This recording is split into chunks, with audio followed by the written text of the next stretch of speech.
नमस्कार, मैं हूं आलोक और आप देख रहे हैं डेली 24 भारत।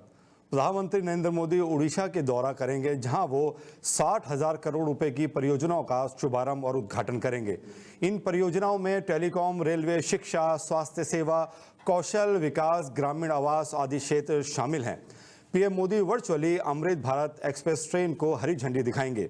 ये ट्रेन उड़ीसा से ब्रह्मपुर से गुजरात के सूरत जिले के उदना तक जाएगी। पीएम झारसुगुड़ा में नमो युवा समागम कार्यक्रम को संबोधित करेंगे। ये प्रधानमंत्री का 15 महीनों में छठा उड़ीसा दौरा है। इससे पहले उनकी 5 यात्राएं केवल भुवनेश्वर तक सीमित थी। एक आधिकारिक बयान में कहा गया है कि टेलीकॉम सेक्टर में पीएम मोदी करीब 97,500 नए मोबाइल 4G टावर देश को समर्पित करेंगे। टावर स्वदेशी तकनीक से बनाए गए हैं। इन टावरों पर लगभग 37,000 करोड़ रुपए खर्च हुए हैं। इनमें से 92,000 से ज़्यादा साइटें BSNL ने लगाई हैं और 18,000 से अधिक साइटें डिजिटल भारत निधि के तहत बनाई गई हैं। इनमें 26,000 से ज़्यादा टावर दूर दराज और नक्सल प्रभावित गांवों को जोड़ने का प्रयास करेंगे। करीब 20 लाख लोगों को मोबाइल नेटवर्क मिलेगा। इन टावरों की खास बात यह है कि ये टावर सौर ऊर्जा से चलेंगे। तो आपको बता दें, बड़ी उपलब्धि भारत की। प्रधानमंत्री नरेंद्र मोदी आज उड़ीसा में कई योजनाओं का उद्घाटन करेंगे। हमारे साथ जुड़ रहे हैं पॉलिटिकल एक्सपर्ट संदीप चौधरी। संदीप जी, आपका बहुत बहुत स्वागत है डेली 24 भारत पर। धन्यवाद आलोक जी। प्रधानमंत्री का उड़ीसा दौरा कितना महत्वपूर्ण है और भारत के लिए बड़ी उपलब्धि जो 4G लॉन्च हो रहा है, कैसे देखते हैं? देखिए, एक बड़ी उपलब्धि है हमारे देश के लिए और खासकर उड़ीसा के लिए, उड़ीसा वासियों के लिए, क्योंकि पहली बार उड़ीसा में बीजेपी की सरकार भी बनी है और पहली बार जिस तरीके से मोदी जी उड़ीसा जा रहे हैं और घोषणा करेंगे, वहां पर कई सौगात उड़ीसा को देने का काम करेंगे। तो मुझे लगता है जो उड़ीसा काफी पीछे रह गया था हिंदुस्तान के बाकी राज्यों से, जैसे आप अगर उत्तर भारत के राज्य देखते हैं तो उड़ीसा भी अब उनके साथ शामिल हो सकता है, टेक्नोलॉजी वाइज भी, शिक्षा के क्षेत्र में भी, मेडिकल के क्षेत्र में भी और टेलीकॉम के सेक्टर में भी। जी, तो संदीप जी, आप कैसे देखते हैं भारत की अपनी 4G जो सेवाएं लॉन्च हो रही है, इसको लेकर आप बताइए, क्या कुछ टैरिफ रहेगा, कितनी सस्ती रहेगी, थोड़ा इस पे बताइए। देखिए, बिल्कुल जब हमारा 4G स्टार्ट होगा तो कहीं ना कहीं एक ये दूरगामी एक कदम होगा और हिंदुस्तान की टेक्नोलॉजी का लोहा पूरा दुनिया मानेगा। और जब हम अपनी टेक्नोलॉजी इस्तेमाल करके अपने लोगों को सर्विस देंगे तो वो बाहर की सर्विस के मुकाबले काफी सस्ती भी रहेगी, इसमें कोई दो राय नहीं है। जी, तो आप संदीप जी ये भी बताइए कि उड़ीसा का ये 5वां दौरा कितना महत्वपूर्ण है। उड़ीसा इस वक्त कितनी तरक्की पर है इस तरह के दौरे से? देखिए, जब किसी भी स्टेट का, न केवल उड़ीसा का, अगर किसी भी स्टेट का दौरा देश के प्रधानमंत्री करते हैं और प्रधानमंत्री जाकर के वहां पे सौगात देते हैं, सौगात इन द सेंस कि वो एजुकेशन के सेक्टर में इन्वेस्ट करने की बात करते हैं, वो शिक्षा के क्षेत्र में, वो चिकित्सा के क्षेत्र में इन्वेस्ट करने की बात करते हैं, वो टेक्नोलॉजी के क्षेत्र में इन्वेस्ट करने की बात करते हैं, तो इससे पूरे प्रदेश का जो ग्रोथ होता है, पूरे प्रदेश का ग्रोथ होता है, पूरे प्रदेश का जो इंफ्रास्ट्रक्चर है वो चेंज होता है और लोगों में और प्रदेश में क्रांति आती है जो डेवलपमेंट के रूप में दिखाई देती है। संदीप जी, अभी वर्चुअली उद्घाटन कर रहे हैं पीएम मोदी, क्या उड़ीसा के दौरे पर भी रहेंगे? जी बिल्कुल, उड़ीसा में बीजेपी की सरकार है और उड़ीसा का दौरा मोदी जी की प्राथमिकताओं में से एक है, क्योंकि मोदी जी का ये एम था। उन्होंने हमने इलेक्शन के दौरान भी देखा, जब बीजेपी की वहां सरकार बनी, उन्होंने कहा था कि जिस तरीके से हिंदुस्तान के जो अग्रणी स्टेट है, मैं उन्हीं में उड़ीसा को भी शामिल करना चाहता हूँ, उड़ीसा का पिछड़ापन खत्म करना चाहता हूँ, जो उड़ीसा का आदिवासी है या जहाँ पर आतंकवाद की मार है, उन सबको देश की मुख्य धारा में शामिल करना है और उड़ीसा को अग्रपथ पर अग्रसर करना है। संदीप जी, 1700 करोड़ रुपए की रेल परियोजनाओं का भी उद्घाटन करेंगे और आपने देखा होगा पीएम मोदी ने इतनी सारी रेल योजनाओं को और अमृत भारत एक्सप्रेस को हरी झंडी दी है और उन जगहों की कनेक्टिविटी बढ़ाई है जहां पर पहले रेल नहीं पहुंच पाती थी। कैसे देखते हैं? देखिए, बिल्कुल ये कदम स्वागत योग्य है और काफी समय से उड़ीसा का जो है, उड़ीसा को नजरअंदाज किया जा रहा था पूर्ववर्ती सरकारों की तरफ से, लेकिन जिस तरीके से मोदी जी ने उड़ीसा को प्राथमिकता दी है तो ये वाकई एक स्वागत योग्य कदम है और मैं मानता हूँ कि उड़ीसा आगे बढ़ेगा, हर क्षेत्र में आगे बढ़ेगा। बहुत बहुत धन्यवाद संदीप जी, हमसे जुड़ने के लिए, तमाम जानकारी साझा करने के लिए। तो आपको बता दें, उड़ीसा के लिए बड़ी सौगात दे रहे हैं पीएम मोदी और जल्द ही वर्चुअली उद्घाटन करेंगे इन परियोजनाओं का।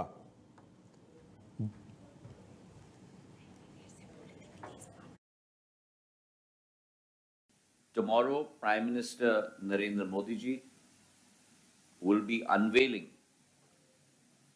two very, very important initiatives. The first, BSNL's 4G stack, which will be rolled out tomorrow across close to 98,000 sites across the country. No part of India will be left untouched. And mind you, our 4G towers and BTSs are already serving 22 million customers across the length and breadth of our country. Tomorrow, Prime Minister Narendra Modi ji गृह मंत्री अमित शाह बिहार के दौरे पर हैं। बीते दिनों उन्होंने सारण और चंपारण के नेताओं के साथ बैठक की थी। इसके बाद पटना में भाजपा प्रदेश कार्यालय में भी बैठक की थी और आज प्रदेश के 70 विधानसभा सीटों पर भारतीय जनता पार्टी की तैयारियों का जायजा लेंगे। बैठक में इन इलाकों से आने वाले मंत्री, विधायक, सांसद और पदाधिकारी शामिल होंगे। गृह मंत्री पहले समस्तीपुर और सरायगंज में बैठक करेंगे, जहां करीब 5,000 नेताओं और कार्यकर्ताओं को जीत का मंत्र देंगे। जिलों को और कमेटी बैठक में गृह मंत्री अमित शाह पहले सभी विधानसभा क्षेत्रों की प्रमुख समस्याओं की लिस्ट देखेंगे। इसके बाद यहां की तैयारियों का जायजा लेंगे। इसके बाद नेताओं को अपने क्षेत्र में आगामी चुनाव से जुड़े कुछ टास्क देंगे। बैठक को लेकर सारी तैयारियां पूरी हो चुकी हैं। सुरक्षा को लेकर भी पुख्ता इंतजाम किए गए हैं। प्रदेश अध्यक्ष दिलीप जायसवाल ने कोर कमेटी के सदस्यों को 100% तैयार होकर आने का निर्देश दिया है। दौरा है बहुत महत्वपूर्ण है क्योंकि आगामी चुनाव बिहार में हैं और आपको बता दें जल्दी ही जो बिहार की चुनाव की तारीखें भी अनाउंस कर दी जाएंगी।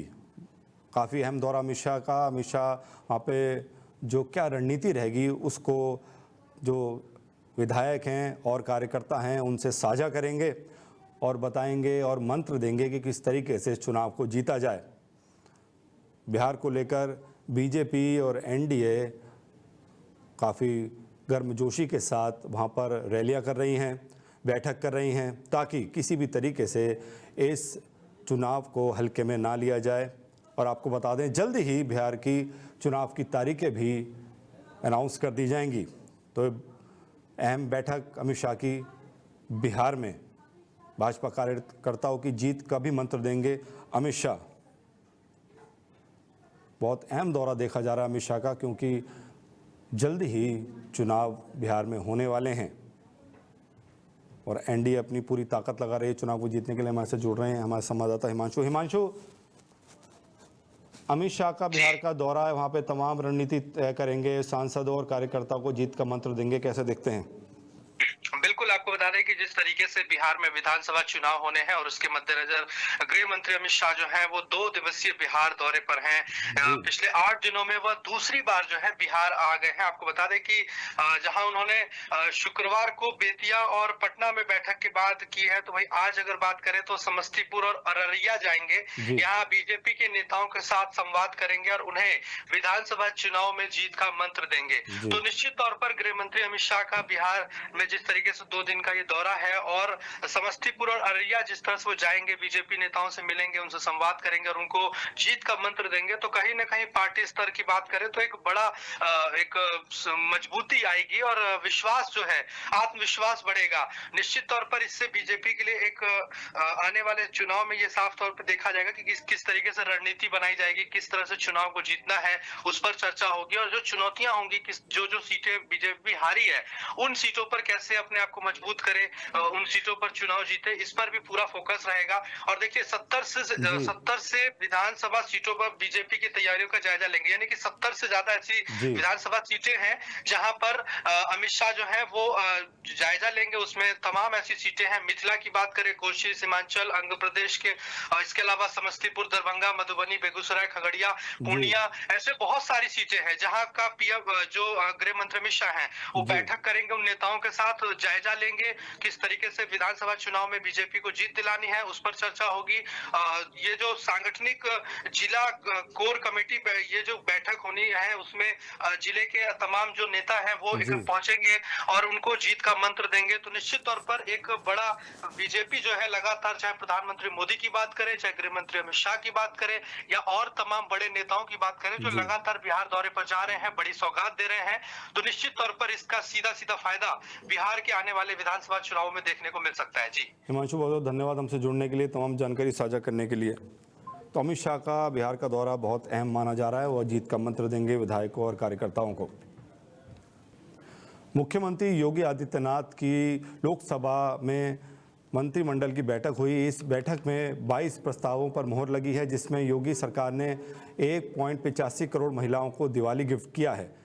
पिछली बार की तरह इस बार भी दीपावली पर उज्ज्वला योजना के तहत प्रदेश की मुफ्त LPG गैस सिलेंडर मिलेगा। यूपी में इस बार भी मुफ्त गैस सिलेंडर मिलेगा। इसका फायदा 1.85 करोड़ महिलाओं को होगा।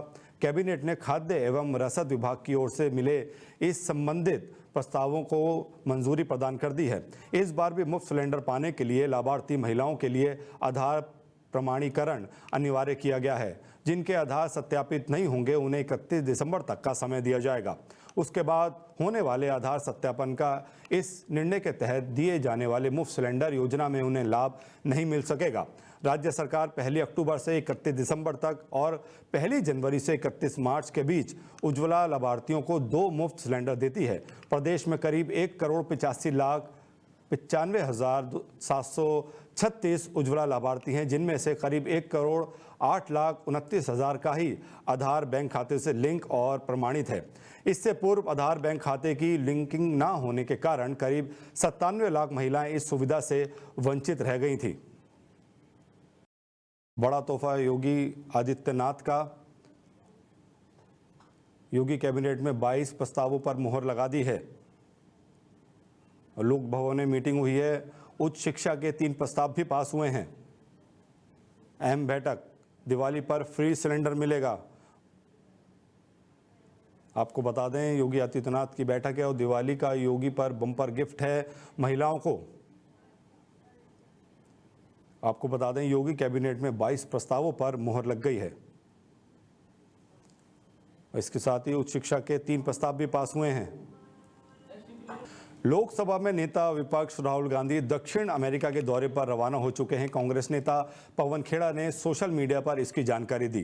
उन्होंने एक्स पर बताया कि राहुल गांधी के दौरे पर नेताओं और छात्रों के साथ संवाद करेंगे। इससे पहले राहुल गांधी इसी महीने मलेशिया भी गए थे, जिस पर बीजेपी ने सवाल उठाए थे। कांग्रेस के मीडिया और प्रचार विभाग के प्रमुख पवन खेड़ा ने सोशल मीडिया पर जानकारी देते हुए लिखा, लोकसभा में नेता प्रतिपक्ष राहुल गांधी दक्षिण अमेरिका के लिए रवाना हो चुके हैं। यहां वे कई कार्यक्रमों में हिस्सा लेंगे। उन्होंने लिखा कि राहुल गांधी 4 देशों के राजनीतिक नेताओं के साथ मुलाकात करेंगे। इसके अलावा विश्वविद्यालय के छात्रों और व्यापारिक समुदाय के सदस्यों से भी मिलने वाले हैं। सितंबर महीने में पार्टी के मुताबिक राहुल का ये पहली विदेशी यात्रा है, जबकि इससे पहले वे मलेशिया भी गए थे। हालांकि इस यात्रा को लेकर पार्टी की तरफ से कोई बयान जारी नहीं किया गया था। राहुल की मलेशिया यात्रा को लेकर कई तरह के सवाल खड़े किए गए थे। बीजेपी ने भी इस यात्रा को लेकर राहुल पर हमला बोला था। पाकिस्तान के प्रधानमंत्री शहबाज शरीफ ने संयुक्त राष्ट्र महासभा में भाषण देते हुए दावा किया कि पाकिस्तानी वायुसेना ने इस साल भारत के साथ हुए सैन्य टकराव में 7 भारतीय लड़ाकू विमानों को मार गिराया और उन्हें कबाड़ बना दिया। शहबाज शरीफ ने अपने पायलटों की तारीफ करते हुए उन्हें बास कहा और कहा कि हमारे फाल्कन्स ने उड़ान भरी और 7 भारतीय विमानों को गिरा दिया। शहबाज शरीफ ने आरोप लगाया कि मई 2025 में भारत ने ऑपरेशन सिंदूर के तहत पाकिस्तान पर हमला किया था। यह ऑपरेशन पहलगाम आतंकी हमले के जवाब में 7 मई को शुरू किया गया था।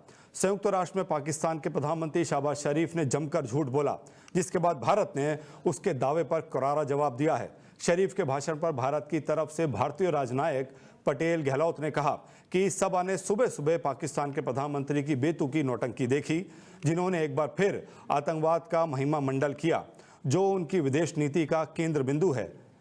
पटेल गहलोत ने कहा कि भारतीय सेना की ओर से कई पाकिस्तानी हवाई ठिकानों को तबाह किया गया। उस नुकसान की तस्वीरें जग जाहिर हैं, सार्वजनिक रूप से उपलब्ध हैं। अगर तबाह हुए रनवे और जले हुए हैंगर जीत दिखाई दे रहे हैं तो प्रधानमंत्री शरीफ उसका आनंद ले सकते हैं। सच्चाई ये है कि पाकिस्तान अतीत की तरह भारत में निर्दोष नागरिकों पर आतंकवादी हमले के लिए जिम्मेदार है। हमने अपने लोगों की रक्षा के अधिकार का प्रयोग किया है। Mr. President, this assembly witnessed absurd theatrics in the morning from the Prime Minister of Pakistan, who once again glorified terrorism that is so central to their foreign policy. However, no degree of drama and no level of lies can conceal the facts.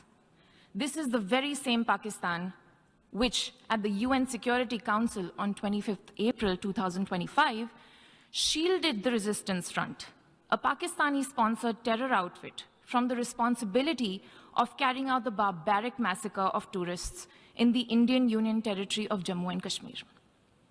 Mr. President, this assembly witnessed absurd theatrics in the morning from the Prime Minister of Pakistan, who once again glorified terrorism that is so central to their foreign policy. However, no degree of drama and no level of lies can conceal the facts. This is the very same Pakistan which, at the UN Security Council on 25th April 2025, shielded the Resistance Front, a Pakistani-sponsored terror outfit, from the responsibility of carrying out the barbaric massacre of tourists in the Indian Union territory of Jammu and Kashmir. Mr. President, अगली खबर लेह से है। लेह हिंसा के 3 दिन बाद सोनम वांगचुक गिरफ्तार हो गए हैं। पर्यावरण कार्यकर्ता सोनम वांगचुक की गिरफ्तारी एनएसए के तहत हुई है। सोनम वांगचुक पर हिंसा भड़काने का आरोप है। लद्दाख पुलिस प्रमुख के नेतृत्व में पुलिस की टीम ने सोनम वांगचुक को अरेस्ट किया है। इसके बाद उन्हें अब राजस्थान के जोधपुर जेल में शिफ्ट कर दिया गया है। कड़ी सुरक्षा के बीच सोनम वांगचुक को जोधपुर सेंट्रल जेल भेजा गया है। सोनम वांगचुक के साथ जोधपुर पुलिस कमिश्नर भी साथ में थे। एयरफोर्स स्टेशन से ही कड़ी सुरक्षा के साथ सोनम वांगचुक को सेंट्रल जेल लाया गया। अब सवाल यह है कि आखिर लेह से इतनी दूर सोनम वांगचुक को जोधपुर सेंट्रल जेल में ही क्यों कैद किया गया है। सोनम वांगचुक को पुलिस लद्दाख में भी रख सकती थी या आसपास के किसी राज्य में भी रख सकती थी, मगर ऐसी क्या मजबूरी थी कि सोनम वांगचुक को लेह से करीब 1500 किलोमीटर दूर जोधपुर जेल में शिफ्ट करना पड़ा है। दरअसल सोनम वांगचुक को लेह से पहले दिल्ली ले जाया गया, फिर विशेष सुरक्षा व्यवस्था के तहत जोधपुर एयरफोर्स स्टेशन के रास्ते राजस्थान की जोधपुर सेंट्रल जेल में शिफ्ट कर दिया गया। जोधपुर सेंट्रल जेल में उन्हें शिफ्ट करने के कई कारण हैं। पहला कारण कि उनकी सुरक्षा सुनिश्चित करना, दूसरा लेह से दूर रखकर आगे की अशांति को रोकना, तीसरा और सबसे बड़ा कारण है जोधपुर सेंट्रल जेल की हाई सिक्योरिटी। हरियाणा के गुरुग्राम में भीषण सड़क हादसा हुआ है, जहां नेशनल हाईवे से एग्जिट करते समय थार कार डिवाइडर से टकरा गई, जिसमें 5 लोगों की मौत हो गई। थार में 3 लड़कियां और 3 लड़के सवार थे। यह घटना आज सुबह 4:30 बजे की बताई जा रही है। 2 युवकों और 3 युवतियों की मौके पर ही मौत हो गई, जबकि एक युवक की हालत बेहद गंभीर बताई जा रही है। हादसा तेज रफ्तार की वजह से हुआ। ये लोग यूपी से गुरुग्राम किसी काम से आए थे और इनकी संख्या 6 थी, जिनमें से 5 की मौत हो गई। घटना की जानकारी लगते ही मौके पर पुलिस पहुंची और शवों को कब्जे में ले लिया गया। पुलिस ने तफ्तीश शुरू कर दी है। पुलिस परिवार के लोगों से संपर्क करने की कोशिश कर रही है। गौरतलब है कि देश में हर दिन रोड एक्सीडेंट में सैकड़ों लोगों की मौत होती है। इसके बावजूद वाहन चलाते समय लोग लापरवाही बरतते हैं। लोग ये ज़रा भी ध्यान नहीं रखते कि उनकी एक छोटी सी लापरवाही उनकी जान भी ले सकती है, साथ में ना जाने कितने परिवारों के दीपक बुझा देती है। थार एक्सीडेंट में 5 युवाओं की मौत बार बार इसी ओर इशारा कर रही है कि वाहन चलाते समय पूरी तरीके से सतर्क रहें और जीवन को जोखिम में डालने से बचें।